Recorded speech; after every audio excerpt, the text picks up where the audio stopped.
السلام علیکم ورحمۃ اللہ وبرکاتہ۔ محترم ساتھیو، اسلامی سال کا پہلا مہینہ محرم الحرام بہت عظمت اور برکت والا مہینہ ہے۔ اس مہینے میں جن کاموں کی اللہ تعالیٰ نے آپ کو اجازت دی ہے اس کام کرنے کا آپ کو ثواب ملتا ہے، لیکن 5 ایسے کام آپ کو بتانے جا رہی ہوں جن کو کرنے سے سخت عذاب آ سکتا ہے، یعنی جہنم کا درد بھرا عذاب اس شخص کو مل سکتا ہے۔ تو ایسے کون سے کام ہیں جن سے ہم کو محرم الحرام میں بچنا چاہیے؟ آئیے آپ کو بتاتے ہیں قرآن و حدیث کی روشنی میں، پر اس سے پہلے ہمارے چینل سیدہ ٹی وی کو آپ سبسکرائب کر دیں، بیل آئیکن کو دبائیے گا اسلام کے حق بات سیدہ ٹی وی کے ساتھ۔ محترم بہنوں اور بھائیوں، محرم الحرام کا مہینہ اس درجہ قابل احترام ہے کہ اللہ عز و جل نے قرآن کریم میں اس مہینے کی عظمت و حرمت کا اعلان کیا ہے، جیسا کہ ارشاد باری تعالیٰ ہے، بے شک اللہ تعالیٰ کے ہاں مہینوں کی گنتی 12 مہینے ہیں۔ اللہ تعالیٰ کی کتاب میں جس دن سے اللہ نے زمین اور آسمان پیدا کیے ہیں ان میں سے 4 عزت والے مہینے ہیں، جو کہ ذوالقعدہ، ذوالحجہ، محرم اور رجب ہیں۔ اسلامی سال کا یہ پہلا مہینہ محرم الحرام عبادت اور عبرت کا مہینہ ہے۔ تو ایسے حرمت والے مہینے میں ان کاموں سے ہمیں بچنا ہے جن کو عام دنوں میں بھی اگر ہم کر لیں تو ان سے ہم پر سخت عذاب آ سکتا ہے۔ کون سے وہ 5 کام ہیں؟ آئیے آپ کو بتاتے ہیں۔ نمبر 1، غرور کرنا۔ غرور آپ سب جانتے ہیں اللہ تعالیٰ کو ناپسند ہے، اور رسول اللہ صلی اللہ علیہ وآلہ وسلم نے فرمایا ہے، متکبر گھمنڈ کرنے والے لوگوں کو قیامت کے دن میدان حشر میں چھوٹی چھوٹی چیٹیوں کی مانند، یعنی چیٹیوں کی شکل میں لوگوں کی صورتوں میں لایا جائے گا۔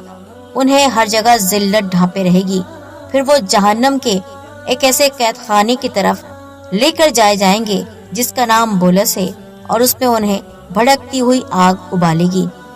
تو اس مہینے میں، جو کہ بہت پاکیزہ مہینہ ہے، عزت و حرمت والا بابرکت مہینہ ہے، جس طرح اچھے کام کرنے چاہیے تو ہمیں گناہ کبیرہ یعنی غرور سے بچنا چاہیے۔ نمبر 2، جھوٹ بولنا۔ جھوٹ بولنا اللہ تعالیٰ کو سخت ناپسند ہے، اور جھوٹے شخص پر اللہ اور اس کے رسول صلی اللہ علیہ وآلہ وسلم کی لعنت ہوتی ہے۔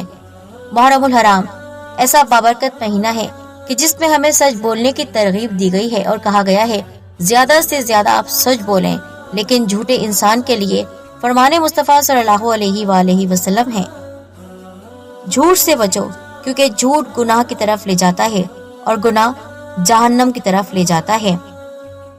تو پھر سوچیں کتنا عذاب آئے گا اس شخص پر جو محرم کے مہینے میں جھوٹ بولے گا۔ نمبر 3، غیبت کرنا۔ غیبت کرنا یعنی کسی انسان کے پیٹھ پیچھے اس کی عیب جوئی کرنا، اس کی بری بات بتانا۔ محرم الحرام کے حرمت والے مہینے میں کسی کی غیبت کرنا، کسی کو برا بھلا کہنا جبکہ وہ وہاں موجود نہیں ہے، یہ تو اور ہی زیادہ شرمناک بات ہے۔ فرمان الہی ہے قرآن مجید کی سورہ حجرات میں، کوئی کسی کی غیبت نہ کرے، کیا تم اپنے مردہ بھائی کا گوشت کھانا پسند کرو گے؟ اور حضور صلی اللہ علیہ وآلہ وسلم نے فرمایا، غیبت گناہ میں بدکاری سے بڑھ کر ہے۔ غیبت ایک ایسا گناہ کبیرہ ہے کہ جس کو کرنے والے کو اللہ تعالیٰ باوجود ندامت اور توبہ کے اس وقت تک معاف نہیں کرتا جب تک کہ وہ شخص معاف نہ کر دے جس کی غیبت کی گئی ہے۔ اس لیے شریعت میں غیبت کو تمام کبیرہ گناہوں سے زیادہ مہلک اور سنگین گناہ بتایا گیا ہے، اور محرم الحرام کے مہینے میں غیبت کرنے کا مطلب ہے کہ آپ پر اللہ تعالیٰ کا عذاب نازل ہو سکتا ہے۔ چوتھا کام جو ہمیں محرم کے مہینے میں نہیں کرنا چاہیے وہ ہے پانی سے انکار، یعنی پانی پلانا چاہیے، اور جو شخص کسی مسافر کو پانی پلانے سے انکار کرے تو اللہ تعالیٰ قیامت کے دن عذاب دردناک اسے دے گا۔ اگر آپ سے کوئی پانی مانگتا ہے تو آپ اسے پلائیے۔ یاد کریے کربلا میں شہدائے کربلا کے اس درد کو جب 3 دن ان پر پانی بند کیا گیا، جتنا درد انہیں اس دوران دیا گیا ہے۔ اہل بیت کرام کو جو تکلیف دی گئی ہے ان کو پیاسا رکھا گیا، تو اس لیے محرم کے مہینے میں زیادہ سے زیادہ پانی پلائیے اور پانی سے انکار نہ کریں۔ نمبر 5، ظلم کرنا۔ ظلم کرنے سے ڈرو، بے شک دنیا میں ظلم کرنا قیامت کے دن اندھیرے کو بڑھاتا ہے یعنی جتنا ظلم دنیا میں کرے گا جو شخص، روز قیامت اتنے اندھیرے میں رہے گا۔ ناحق کسی کو قتل کرنے کے بارے میں اللہ تعالیٰ کا ارشاد ہے، اور اللہ کے ساتھ کسی دوسرے کو معبود نہیں پکارے، اور جو کوئی یہ کام کرے وہ اپنے اوپر سخت وبال لائے گا۔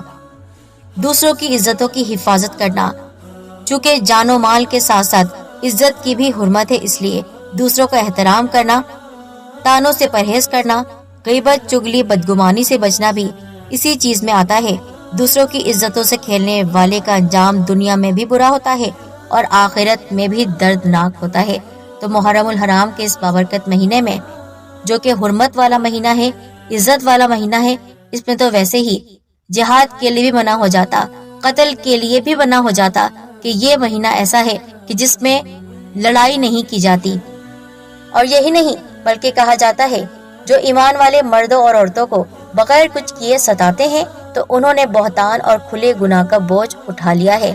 تو سوچئے، ایسے کام کہ جس سے کسی کا دل ٹوٹے، کسی کی طرف ہم بہتان لگائیں، کسی پر تہمت لگائیں، تانا زنی کریں، کسی کی طرف کیچڑ اچھالیں، تو یہ بھی سب ظلم میں آتا ہے۔ یہی نہیں کہ آپ کسی کو ہاتھ سے ماریں، بلکہ آپ اگر زبان سے کسی کو تکلیف دیتے ہیں تو یہ بھی سراسر ظلم ہے۔ اور آپ اپنے پڑوسیوں کا خیال رکھیں، ان کو بھی تکلیف نہ دیں۔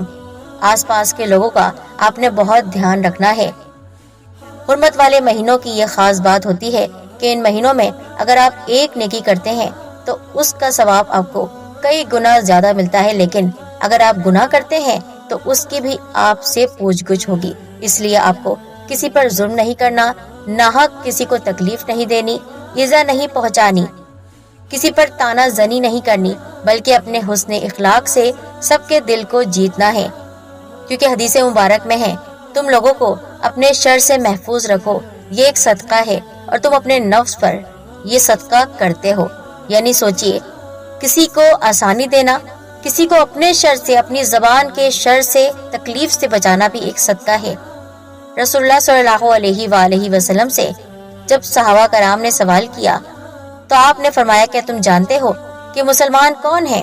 مسلمان وہ ہے جس کی زبان اور ہاتھ سے دوسرے مسلمان محفوظ رہیں۔ تم جانتے ہو مومن کون ہے؟